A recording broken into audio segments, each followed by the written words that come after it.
અયોધ્યામાં રામલલ્લાની પ્રાણ પ્રતિષ્ઠાના 673 દિવસ બાદ પીએમ મોદી અને આરએસએસના વડા મોહન ભાગવતે રામ મંદિર પર ધ્વજવંદન ફરકાવ્યું હતું.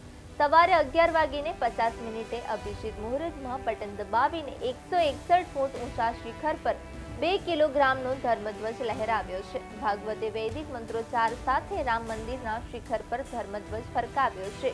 આ સાથે રામ મંદિરનું નિર્માણ પૂર્ણ થયું. આ દરમિયાન પીએમ મોદી ભાવુક થઈ ગયા અને હાથ જોડીને ધ્વજને નમન કર્યું. અગાઉ રામ મંદિરમાં પીએમ મોદીએ મોહન ભાગવત સાથે પહેલા માળે રામ દરબારમાં પહેલીવાર પૂજા કરી અને આરતી કરી હતી. તેમણે રામલલ્લાના દર્શન પણ કર્યા હતા.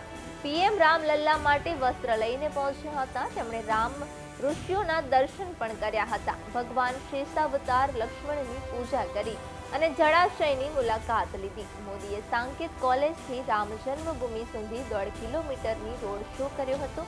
રોડ શોમાં વિવિધ જગ્યાએ તેમનું મહિલાઓએ સ્વાગત કર્યું હતું.